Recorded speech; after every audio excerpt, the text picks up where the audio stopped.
ba na ikaw ay maghintay at tinukin pa, pilitin pa ng tadhana? Gawin mo na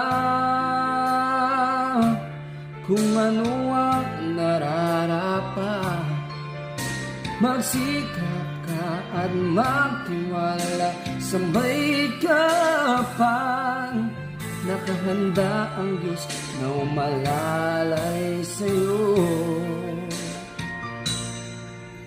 Hindi hintay ka lang, kaibigan.